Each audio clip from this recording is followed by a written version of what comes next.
The RICS mandatory competencies can seem overwhelming for anybody working towards their APC. There are 11 mandatories in total which cover a really wide range of topics on everything from sustainability to client care. So the following questions and model answers are really designed to cover all of these in detail so you are fully prepared for your final assessment interview. However, if you want to focus your revision on one competency in particular, you can use the timestamps listed in the description below. Whilst I can't claim to be an expert or an APC assessor, I'm only speaking from my own experience of the APC and having helped a number of colleagues pass their APC over the last 9 years, and I really hope you find this Q&A practice useful. So before we go into the main Q&A practice, let's first of all explain when the mandatory questions will come up during your final assessment interview. You can see the interview starts with a brief introduction by the chairperson, and this then leads into your case study presentation. Following your presentation, there are then 10 minutes of Q&A around your case study, followed by 25 minutes of Q&A on the core competencies. This then goes into 10 minutes of Q&A on the mandatory competencies. This is the section that we'll be focusing on today, highlighted in green. There are 11 mandatory competencies in total, which may seem overwhelming, but remember the majority of these are level 1 and require background knowledge and awareness only. The level 2 questions that do require practical experience include topics such as health and safety and communication, which aren't too difficult for you to demonstrate. Also remember that most of the questioning you face during your interview will be based on your own submission, as the APC is personal to you and your own experience, so please don't feel overwhelmed by the mandatory competencies. If you are unsure about how to achieve each of the competencies or how to populate your documentation, I did do a separate video on this which I'd really recommend watching. So without further ado, let's take a look at some Q&A around the mandatory competencies. The first mandatory competency we'll take a look at is client care. And when answering these questions, you should remember that the RICS expects all its members to deliver a high standard of service to their clients in the public's interest. And this competency is all about ensuring that as a chartered surveyor, you know what's expected to maintain the highest standards of service possible. This includes being aware of the RICS rules on complaints handling and the handling of clients' money. So the first question we'll take a look at under the client care competency is, prior to working with a new client, what pre-appointment checks would you undertake?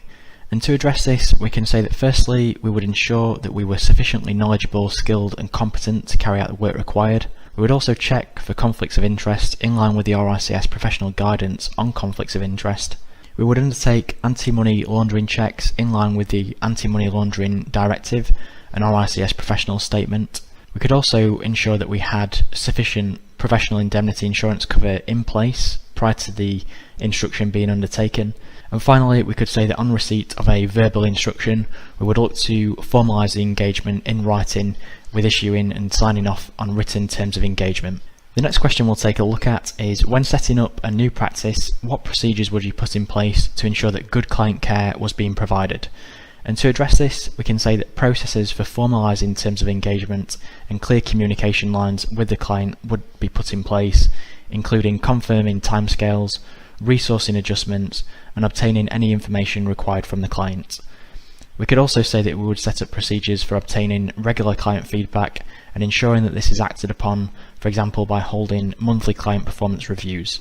Thirdly, we could say that we would develop strategies for taking part in business development activities in order to retain existing clients and also generate new business. We could make reference to putting in place procedures to keep client information confidential and using non-disclosure agreements to protect client confidentiality if required. We could also say that we would report to clients using agreed and consistently formatted documentation that has been tailored to meet the client's requirements. Look, if you're finding this video useful so far and you're serious about passing your APC, we put together a question and answers revision guidebook, and this will save countless hours compiling revision notes and contains over 1,000 questions and answers based on real-life APC interviews. It also contains example submission documents and explained step-by-step how to complete the APC. Along with the step-by-step guide, there is also a free APC diary template, along with revision mind maps on the RICS hot topics to support your revision. The study guide has helped around 90% of my colleagues pass their APC first time, and I really hope you find this a useful resource when preparing for your APC. Grab it now using the link in the description below. We may also be asked a very high-level question on our understanding of why client care is so important, and to address this kind of question, we could firstly say that surveying practices that provide excellent client care are likely to retain existing clients and develop new business leads by receiving positive testimonials. A failure to provide good client care is likely to lead to client dissatisfaction, complaints, and professional indemnity insurance claims for professional negligence.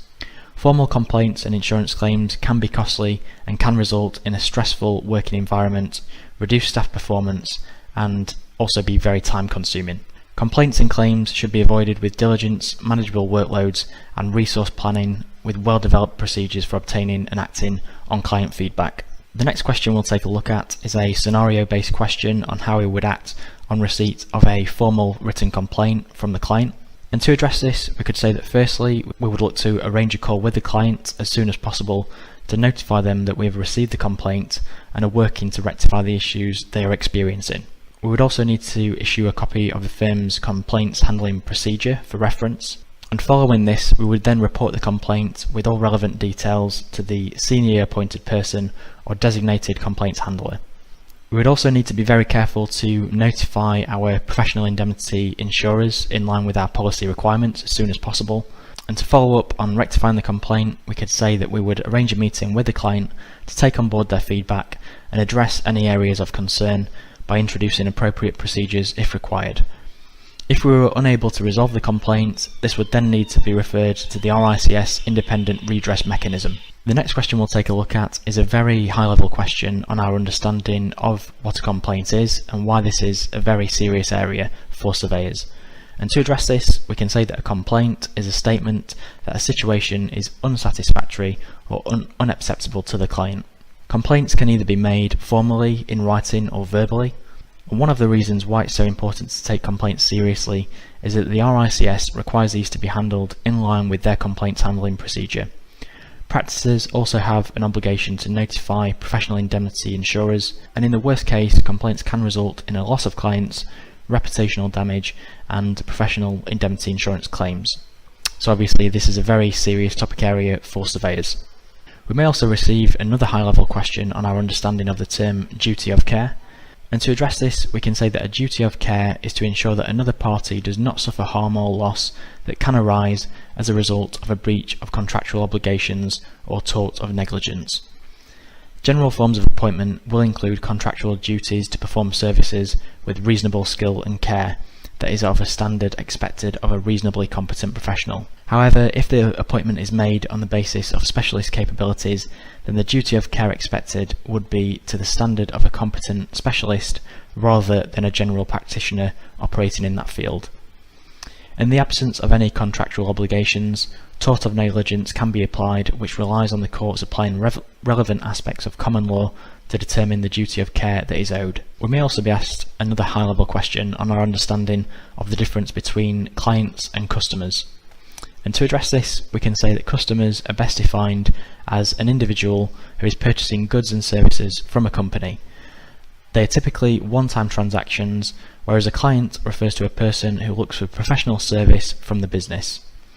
A customer engaging in a transaction with a company will not have the same relationship as a client who engages in an ongoing relationship with the company. This means that both sides work on long-term goals and long-standing relationships, plus the business has to focus on creating a strong bond with the client in order to retain them as a client. This means that both sides work on long-term goals and long-standing relationships, where the business has to focus on creating a strong bond with the client in order to retain their business. With client care being so important to the RICS, we may also be asked a question on how we would conduct ourselves when acting for or working with a new client. And to address this, we could say that we would be sure to be friendly, engaging, and enthusiastic. We would be inquisitive about key challenges the client may be facing, and we would also ensure that at all times we would be well presented, polite, conscientious, and respectful in order to build a long-standing relationship with the client. We may also be asked a question on our understanding of the term soft landings, and to address this, we can say that soft landings refer to strategies designed to make an easy transition from the construction phase to the occupation stage of a project. The overriding aim of soft landings is to realise optimal operational performance and ensure that the end user of the project can operate effectively in the built asset that has been delivered. We may also be asked a level 2 question that requires us to reflect on our own experience here, and that is to provide an overview of our own internal quality management procedures. And to address this, we could make reference firstly to a peer review process where documentation and reports are checked by colleagues prior to them being issued to the client to ensure high standards of quality and service. We would also make reference to a standardised format of documentation so that this is professionally formatted and consistent for the client. We could make reference to authorisation and signature processes being in place prior to release and issue of documentation. We could make reference to accessible file storage systems so that latest information in relation to the project is always on hand for any short-term absence of staff and to minimise any loss of important information. Procedures for absence of staff and staff leavers should also be in place to ensure that information is handed over appropriately. We could make reference to internal and external audits, lessons learned workshops, and client performance feedback. Another level 2 question we may be asked in relation to this area is what is your firm's procedure for obtaining client feedback? And this is obviously very specific to your own firm's procedures.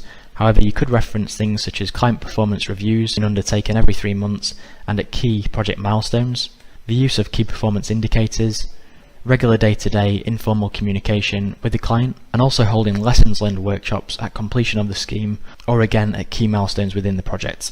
A follow-on question we may receive here is what is meant by the term KPIs, and to address this we can say that a key performance indicator is a measurable value that demonstrates how effectively a company is achieving key business objectives.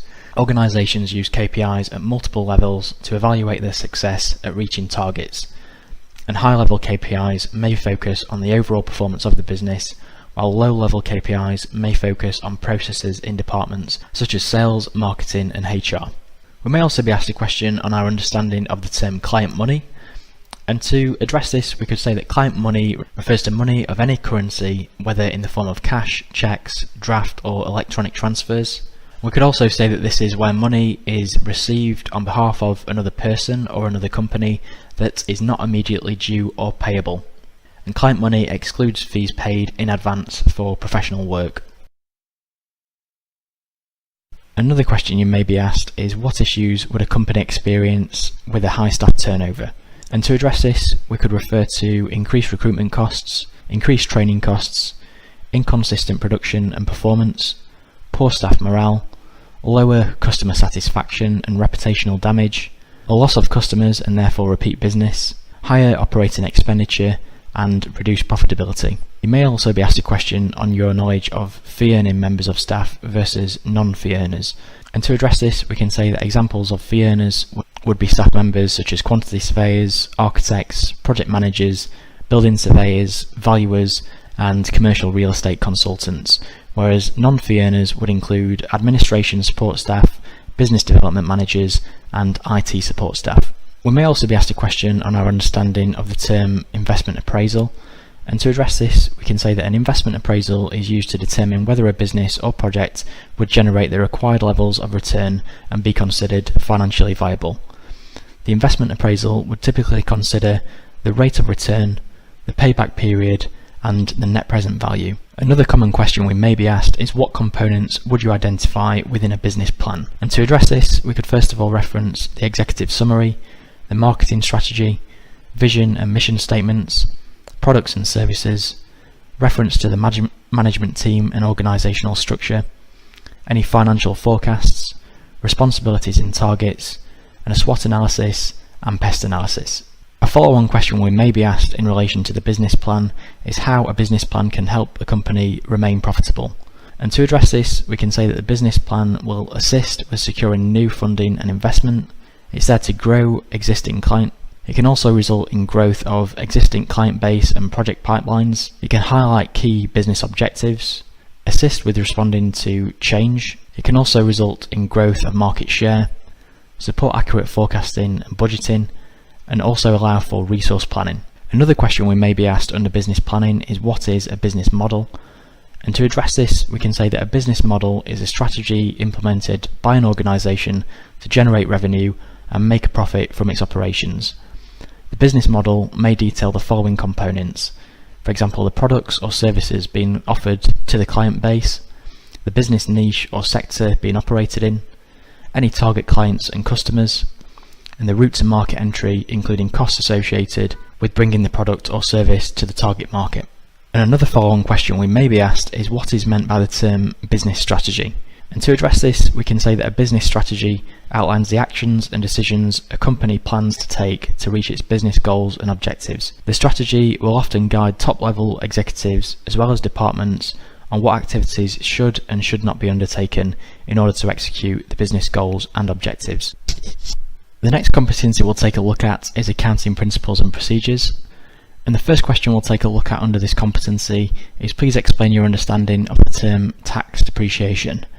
And to address this, we can say that tax depreciation is where the declining value of an asset is offset against the company's taxable profit.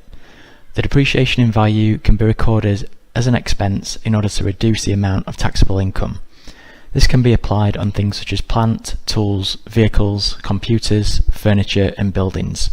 We may also be asked a question on our understanding of the term overheads, and to address this we can say that overheads means the operating costs of the business that are incurred on an ongoing basis. Overheads can be both fixed or variable. For example, fixed overheads could take the form of rent on office buildings or building insurance costs that do not change each month, whereas variable overheads tend to fluctuate depending on the activity of the business, for example delivery or utility charges. The next question we'll take a look at is what is an escrow account? And to address this, we can say that escrow accounts are contractual agreements that are used as financial instruments within a transaction. The asset or currency being transferred between two primary parties is held by an intermediary third party. The currency being exchanged is held by the third party until each of the two primary parties have met their contractual obligations, allowing the money to then be transferred. This is often used by mortgage lenders when completing on the buying or selling of real estate being exchanged. The next question we'll take a look at is please name the three different types of accounting ratios. And to address this, we could first of all reference liquidity ratios, and these consider an organisation's ability to pay their debt obligations and assess its margin of safety by looking at the number of metrics including their operating costs against short-term debts. We could also make reference to profitability ratios, which assess an organisation's ability to generate profits from its sales operations and shareholding equity. The ratio indicates how efficiently a company is generating its profit. And finally, we need to mention gearing ratios, which compare capital within the company against its debts, and the gearing is a measure of a company's financial leverage and sets out what proportion of the firm's activities are funded by shareholders versus its creditor funds. We may also be asked a high-level question on our understanding of why businesses need to keep company accounts, and to address this we can say that they are used to record and measure a company's profitability. We can also say that they're there to assist with tax calculation, including calculating any taxable deductions. We'd need to say that legislation often requires companies to keep accurate accounts, and they're also there to support business growth by identifying profitable operations whilst also allowing management to minimise any loss-making activities. The next question we'll take a look at is what is financial leverage? And to address this, we can say that financial leverage is a concept of using borrowed funds in the form of debt to enhance business operations and increase the company's profitability and rates of return. In the event that the rate of return invested via borrowed funds is higher than the interest on those funds, then more profit can be generated in the concept of financial leverage. The next question we'll take a look at is what are capital allowances? And to address this, we can say that capital allowances allow taxpayers to gain tax relief by using their expenditure to be deducted from their taxable income. But we should note that the expenditure used to lower taxable income is only allowed within certain categories of costs. For example, plant and machinery, integral parts of structures and buildings, for example lifts and escalators, research and development costs, and the cost of obtaining any patents. And the next question we'll take a look at is what is the difference between a current asset versus a fixed asset? And to address this, we can say that current assets can normally be converted into cash within one financial year and are regarded as assets that allow day-to-day operations of the business to continue. Examples may include any money owed to the company following sales of its products or services, inventory and prepaid expenses, whereas fixed assets typically cannot be converted into cash within 1 year, and these kind of assets are recorded on a company's balance sheet as fixed assets that the company owns on a long-term basis. For example, any vehicles, office furniture, machinery, buildings and land. And we'll now take a look at some questions under the conflict avoidance, management and dispute resolution competency. The The first question we'll take a look at is a very high level question asking our understanding of what procedures can be adopted in order to avoid disputes. And to address this kind of question, we could first of all make reference to clear contract documentation and terms of engagement, and effective communication procedures between all parties, accurate record keeping such as professional diaries and site project meeting minutes, issuing written correspondence to confirm actions and decisions taken, including any site instructions, following company and contractual procedures and not deviating away from these, and following RICS standards and professional guidance statements. We may also be asked a level 2 question reflecting on our own experience of some of the common causes of disputes, and this will obviously be personal to your own experience, but we could make reference here to errors and conflicting information within tender documentation, poorly defined change control procedures, a lack of knowledge or understanding of contractual obligations, errors within the contract, poor contract administration, poor quality of workmanship, delays to any payments or non-payment of claims, and finally, non-conformity of contractual obligations. We may also be asked a question on our understanding of the term or acronym TCC, and to address this we can say that TCC stands for the Technology and Construction Court, and this is a court specialising in construction and technology disputes. TCC cases are governed by civil procedure rules, and suitable claims assessed within the TCC would include any building or construction disputes, enforcement of cases adjudicated under the Construction Act, engineering disputes, and claims relating to professional services such as engineering, surveying, and accountancy. We may also be asked a question on our understanding of the term expert witness. An expert witness is an expert in their particular field who applies their knowledge, experience, and specialist training to assist the courts or parties involved within a dispute. They will provide their expert opinion in legal cases and disputes to assist the courts in arriving at a sound and reasoned decision. They are usually called upon in cases that require technical, scientific, or industry knowledge that only an expert in that field would possess, and this could be on complex issues such as boundary wall disputes, contractual disputes, insurance and injury claims. We'll now take a look at some questions on the various forms of dispute resolution, starting with firstly mediation. And to address this, we can say that mediation is a form of dispute resolution that is entered into by consent of both parties. A third-party mediator is appointed to resolve the dispute in question and assists in a supported negotiation to reach an acceptable outcome. Mediation is an informal process allowing parties to adopt a flexible approach in reaching an outcome, allowing relationships to be maintained. The mediator has no legal authority or power to instruct either party to do anything, and the process is not binding. We may also be asked a question on our understanding of conciliation, and to address this we can say that conciliation is used by mutual consent of both parties under the ICE procedure, and there is no right of either party to object to the appointed conciliator.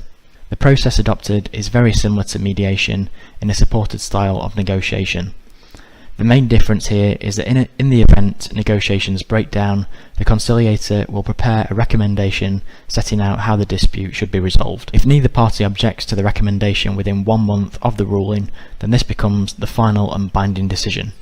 The next question we'll take a look at is what is adjudication?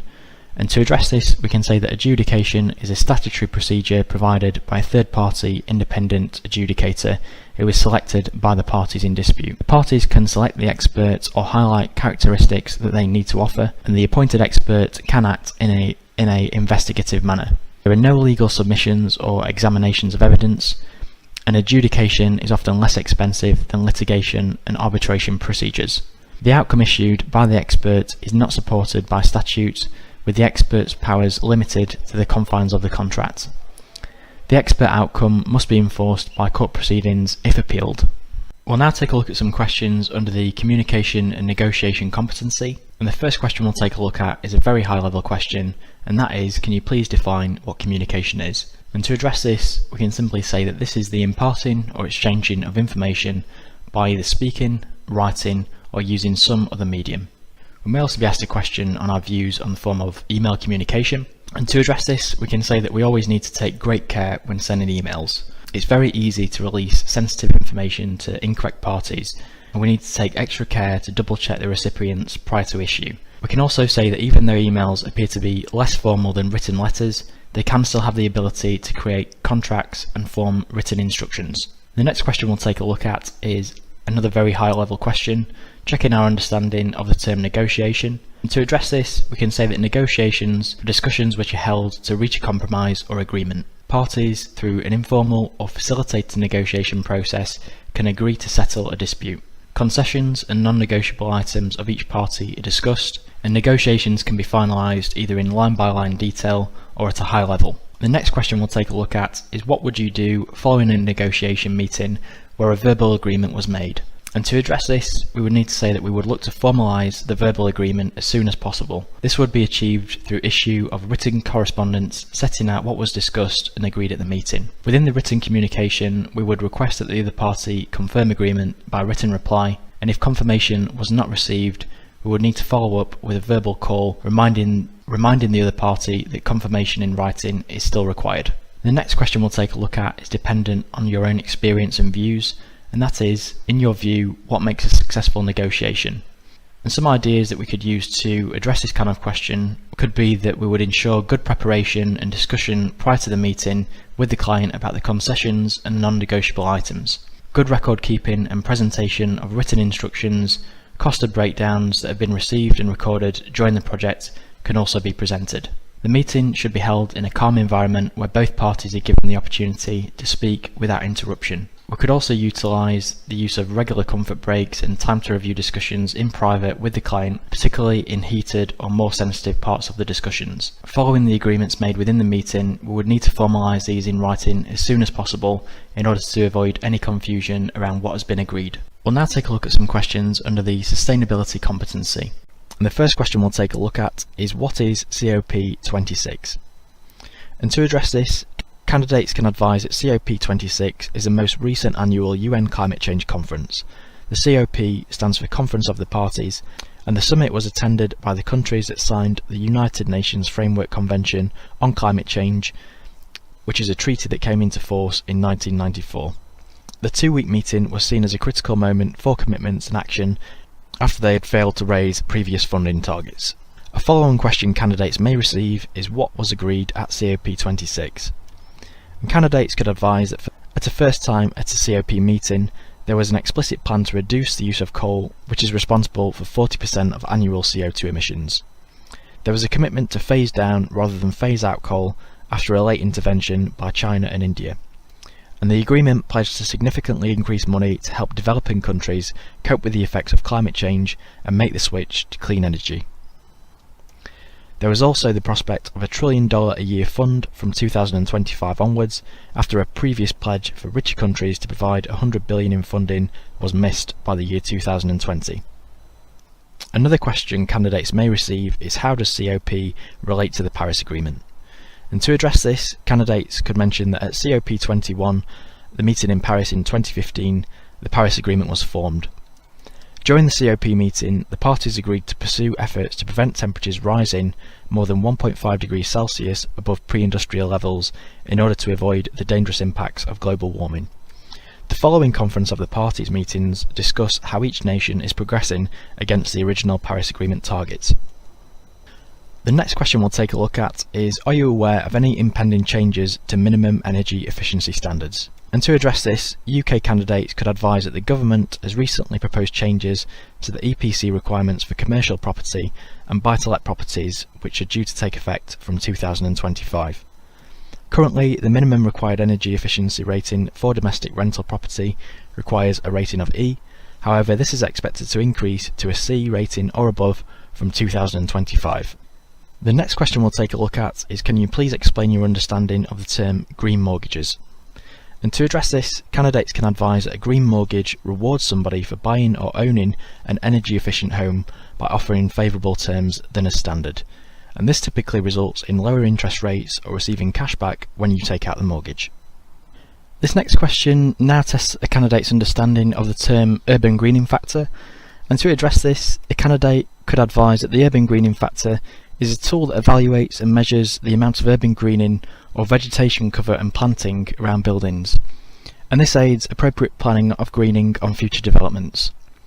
The aim is to increase the amount of green cover around buildings and support its consideration at the design and outset of developments. Councils can develop their own targets, with a plan for London being a target score of 0.4 for residential developments and 0.3 for commercial developments.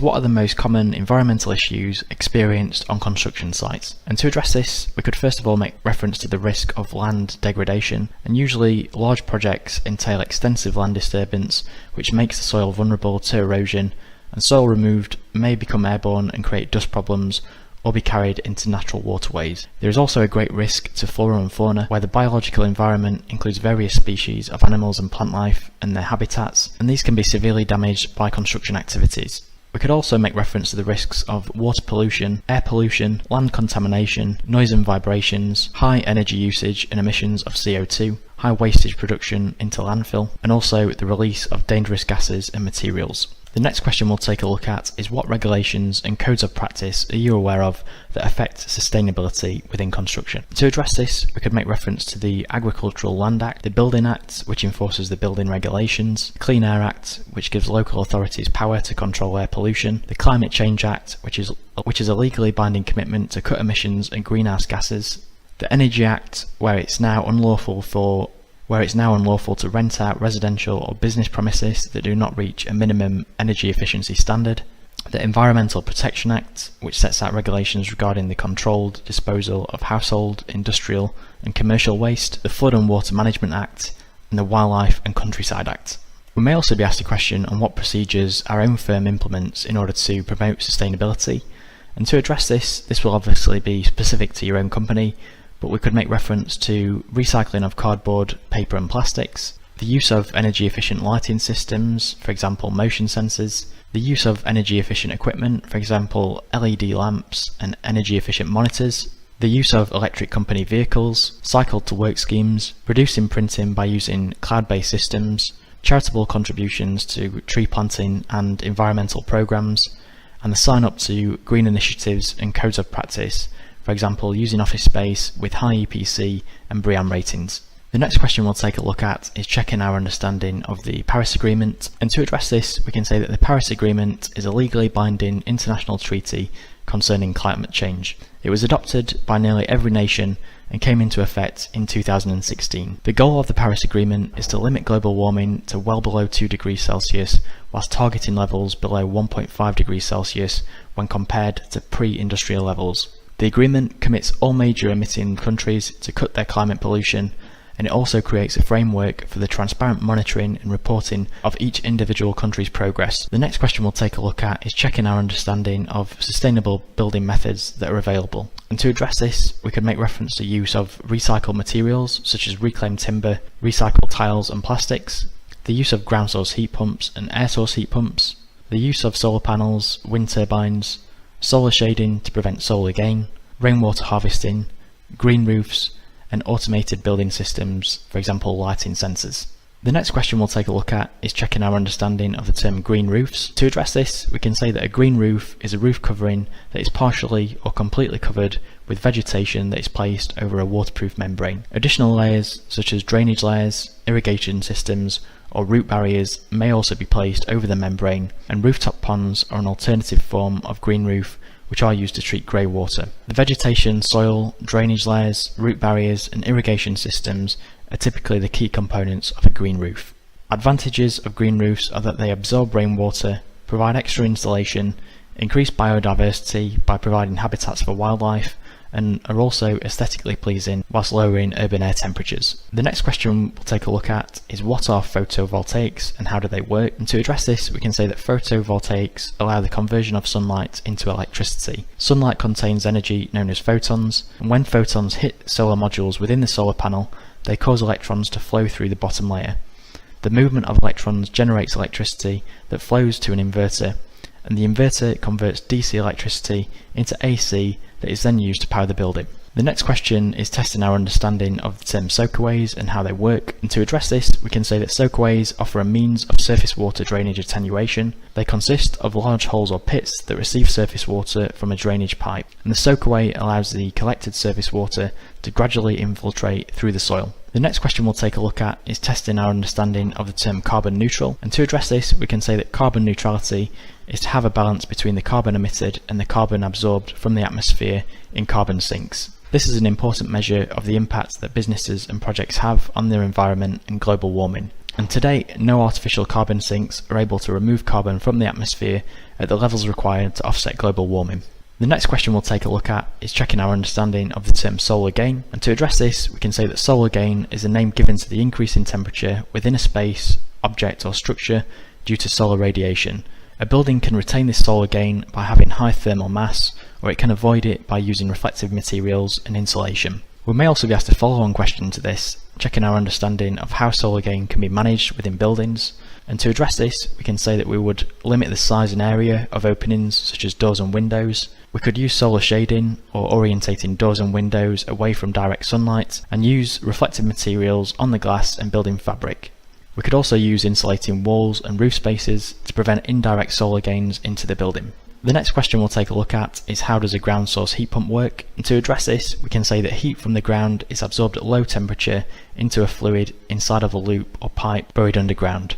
The fluid then passes through a compressor that raises it to a high temperature, which can then heat water for the heating and hot water circuits of the building. The cooled ground loop fluid passes back into the ground, where it absorbs further energy from the ground in a continuous process as long as heating is required. We may also be asked a question of our understanding of the term SUDS, and to address this we can say that the term SUDS stands for Sustainable Drainage Systems, and these allow surface water to be managed as close to source as possible by allowing surface water to infiltrate into the ground where it is collected and then managed passively. SUDS will slow down surface water runoff by allowing it to infiltrate and soak into natural contours and landscapes. And SUDS are considered to be environmentally friendly as they do not rely on the manufacture of plastic or clay drainage components, and instead utilise natural vegetation and material to absorb surface water. SUDS rely on a number of management practices, controls and strategies to efficiently and sustainably drain surface water whilst minimising pollution and managing the impact on local bodies of water. And this is an example of a SUDS design where we can see that natural vegetation is being used to manage surface water runoff by the use of vegetation, natural contours and landscapes. We may also be asked a question of our understanding of the benefits of a BREEAM certified building. And to address this, we can say that BREEAM buildings help clients to benefit from lowering the running costs of their built assets and minimising the impact on the environment through consideration at planning, design, construction and operation phases. Other benefits include greater marketability to building tenants through lower running costs and creating desirable places to work and live. A higher building value and positive PR message is also achieved through the increased sustainability of the building, particularly when achieving BREEAM Excellent and Very Good ratings. We may also be asked a question of our understanding of rainwater harvesting and what benefits this can bring. And to address this, we can say that it reduces the need for imported water. It promotes both water and energy conservation, whilst also improving the quality and quantity of groundwater. It can also be used to achieve improved BREEAM compliance, whilst lowering operational costs and reducing environmental impact.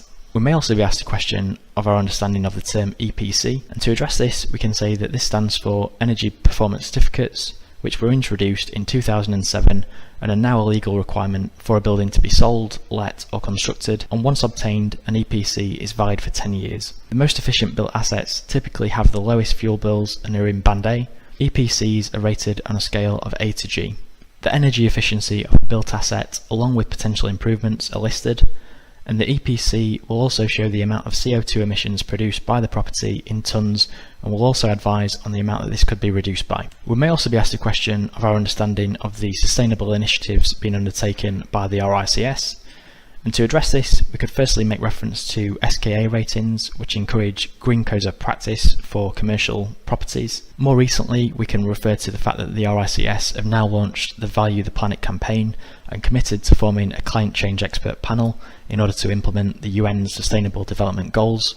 And we could also say that the RICS has launched a responsible business report filled with solutions for companies to operate in a greener capacity regardless of a firm's size, and this includes introducing higher recycling rates and reducing energy, transport and water use where possible. We may also be asked a question on the procedures that we implement in order to promote sustainability. And to address this we can say that we're always sure to print only when necessary. We could make reference to car sharing, use of energy efficient equipment, recycling, cycle to work schemes, being careful to minimise waste, avoiding the use of plastic bottles where possible, and the use of cloud-based sharing systems over physically stored files.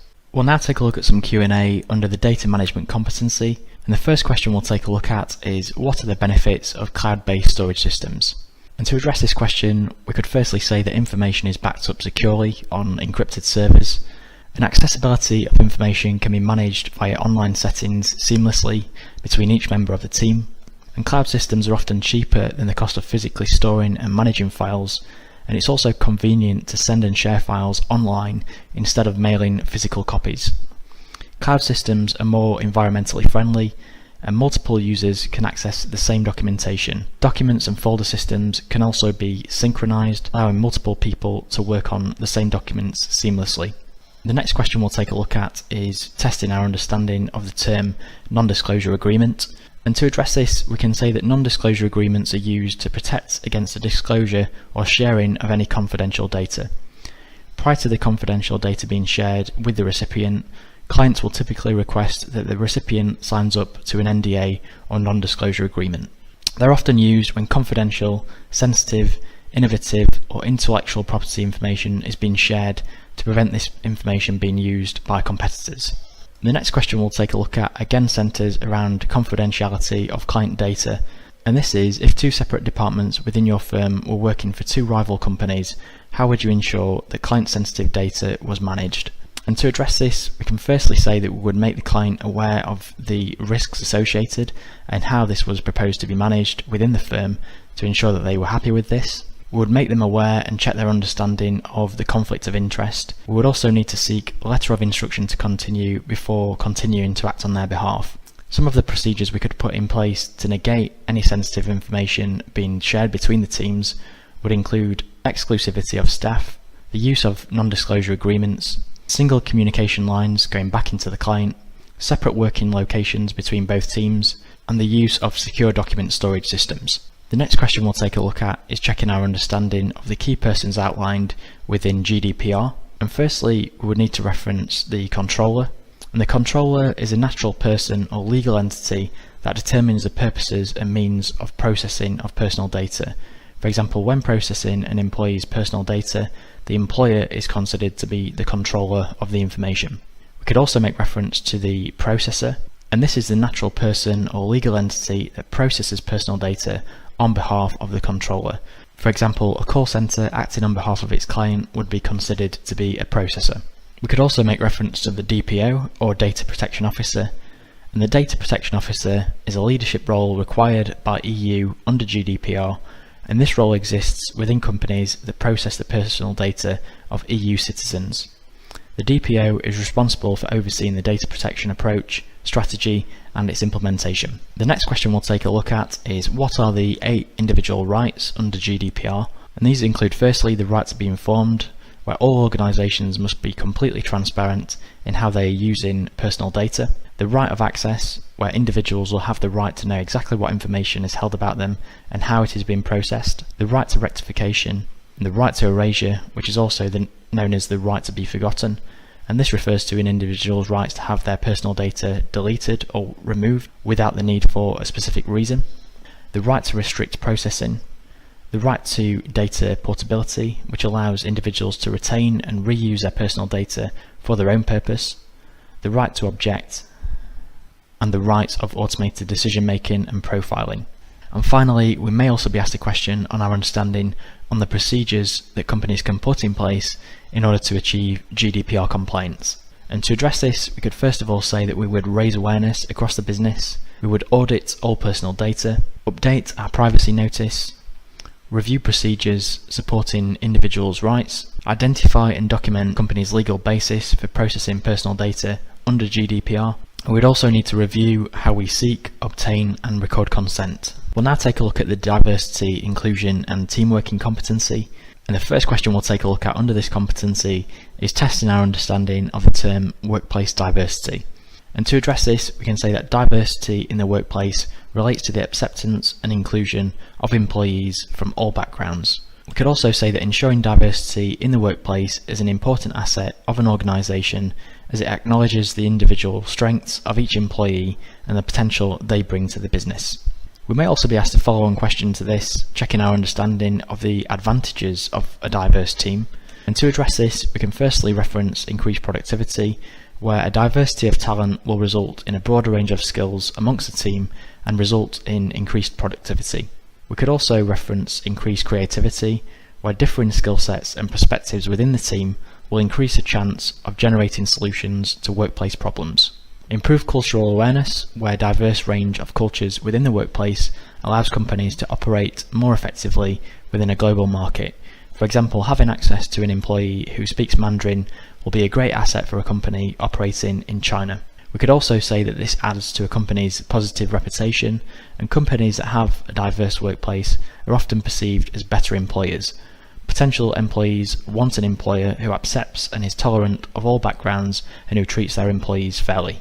The next question we'll take a look at is please explain your understanding of inclusion within the workplace. And to address this, we can say that inclusion within the workplace is creating an environment and culture where all company employees feel like they belong within the organisation. This results in every employee being comfortable to voice their opinions and where no one person feels excluded on the basis of their identity.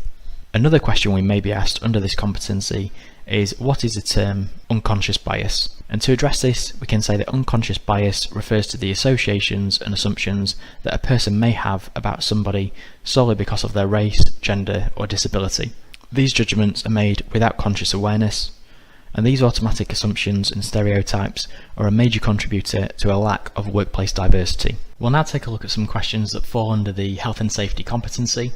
And the first question we'll take a look at is please explain your understanding of the term HSE. And to address this, we can say that HSE stands for the Health and Safety Executive, and the HSE is the UK national authority for managing work-related health, safety and illness issues. The HSE acts in the public interest to reduce work-related injuries and incidents, and their aim is to protect people's health and safety by ensuring that risks are properly managed. They also support businesses to change and adapt in order to remain compliant with occupational health and safety legislation. The next question we'll take a look at is what is the Considerate Constructors Scheme? And to address this, we can say that this is a non-for-profit independent organisation founded in 1997, and this was to improve the image of the construction industry. Considerate Constructors encourages contractors and their supply chain to implement best practice procedures for site operations and engagement with surrounding communities. Initiatives include promoting cleanliness of building sites, minimisation of noise pollution, and engagement with local communities. Another question we may be asked is what kind of incidents are the causation of most deaths within the construction industry? And to address this, we need to reference that falls from height cause the most number of deaths within construction. We may also be asked a question checking our understanding of the cause of most long-term health issues within construction. And to address this, we need to reference that this is breathing in hazardous dust and fumes. We may also be asked a question of our understanding of the term Beaufort scale, and this is used to measure wind speed, which is very important when working at height. We may also be asked a question checking our understanding of when visitors are most likely to have an accident on a construction site. And to address this, we need to reference that this is when they first arrive or start work on a new site. We'll now take a look at a scenario-based question about what we would need to do if we were to find an injured person on site. And to address this, we would firstly need to assess the situation without putting ourselves in immediate danger. We would call the emergency services if the incident was serious, and we would need to raise the alarm and call for help, again without putting ourselves in immediate danger. We'll now take a look at some questions that fall under the RICS Ethics, Rules of Conduct and Professional Standards competency. And this is often regarded as a pass or fail competency, as any failure to answer an ethics question correctly will result in a referral of a RICS APC candidate. So obviously this is a very important competency where we need to allocate an appropriate level of time in order to revise. An extremely hot topic for 2022 candidates, and this focuses on the changing RICS rules of conduct. To address this question, candidates will need to be aware that the existing rules of conduct have been in place since 2007 and that these will remain valid until the 1st of February 2022. The new rules of conduct take effect from the 2nd of February 2022. The new rules will overhaul the previous rules of conduct for members, rules of conduct for firms, and global professional and ethical standards into one set of updated RICS rules of conduct. The next question we'll take a look at is testing candidates' knowledge of the revised rules of conduct.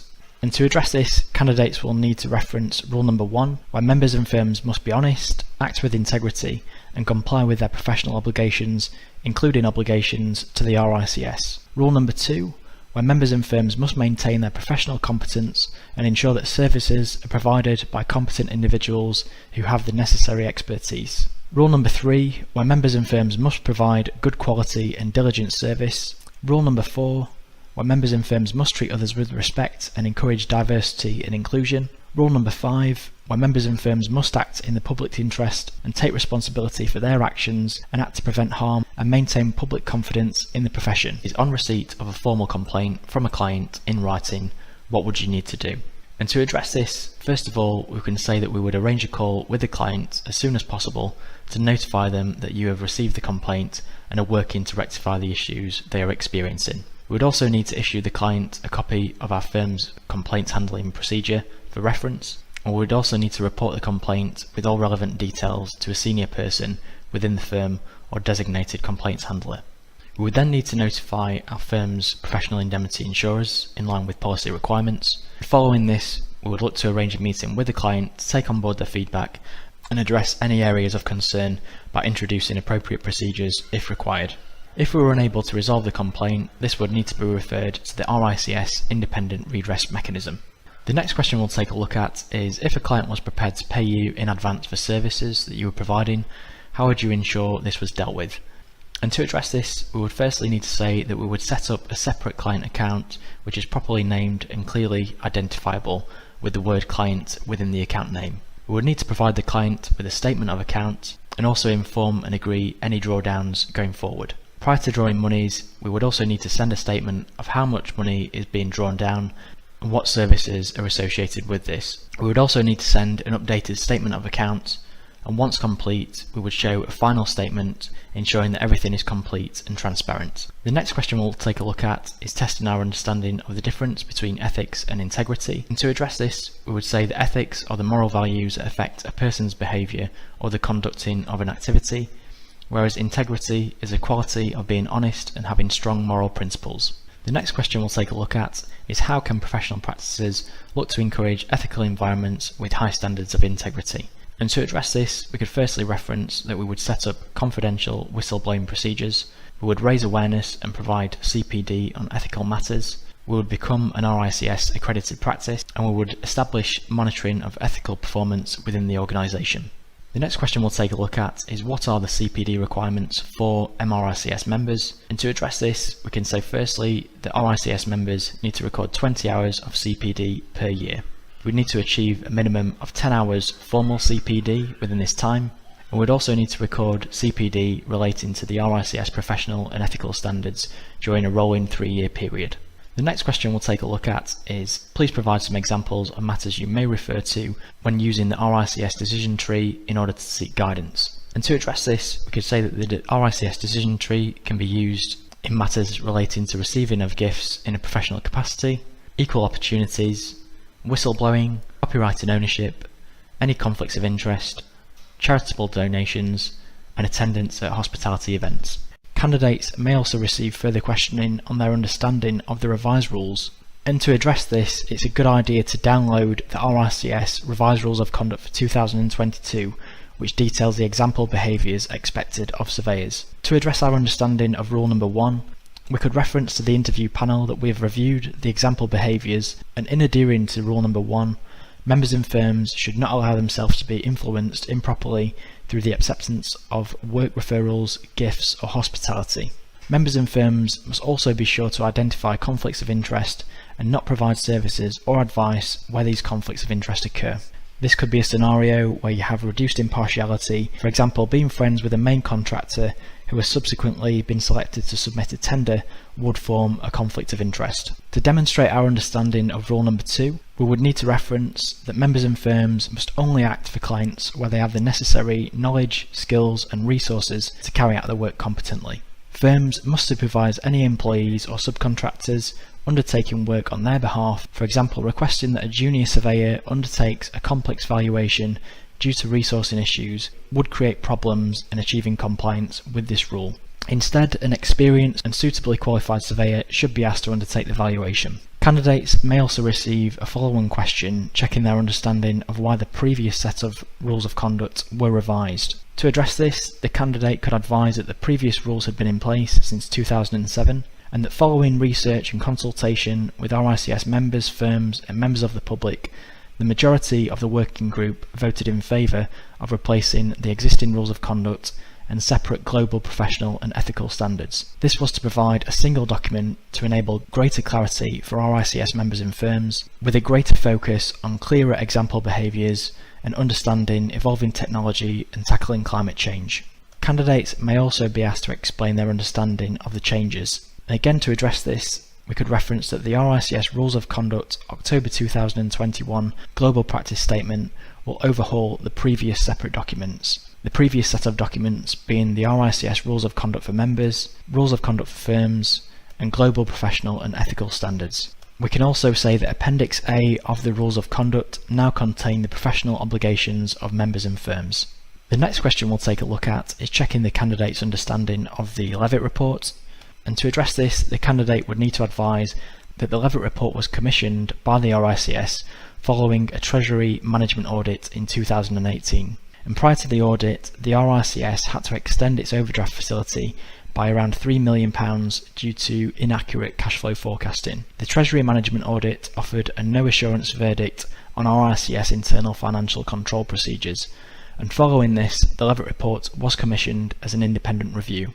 Following the report, the RICS accepted each of Levitt's recommendations, including that the RICS Governing Council are to have more oversight over internal dealings of the RICS, that the RICS Governing Council are to be briefed by the Management Board as opposed to a single CEO, and that the RICS Governing Council are to oversee executive management bonuses.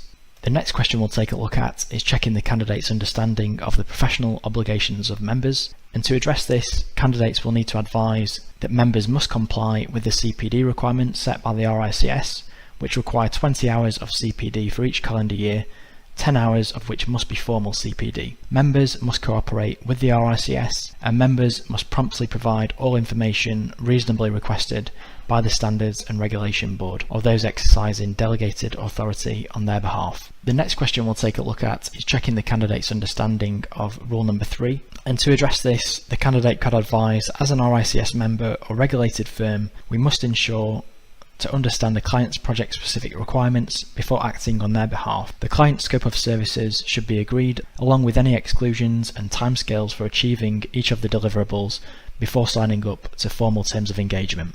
To explain our understanding of rule number 4, the candidate could advise that the RICS expects its members to respect the rights of others and treat others with courtesy. Members also need to ensure that everyone is treated fairly and look to eliminate any instances of discrimination on the basis of age, disability, gender, pregnancy, race, religion, or sexual orientation. RICS members and firms must also need to adopt a no tolerance policy of bullying or harassment. And to explain our understanding of rule number 5, members and firms are required to question practices and decisions that they suspect are not correct and raise concerns with colleagues, senior management, clients, or the RICS. When making public statements, we need to ensure that these do not undermine public confidence in the profession, and when receiving and processing complaints, we need to ensure that these are dealt with promptly, openly, and professionally. In complying with rule number 5, a useful sense check to ensure compliance is to ask ourselves whether we would be comfortable if our actions were brought into the media or a public forum. That brings us towards the end of the Q&A. I really hope you found this video useful, and please subscribe to this channel to receive ongoing APC support.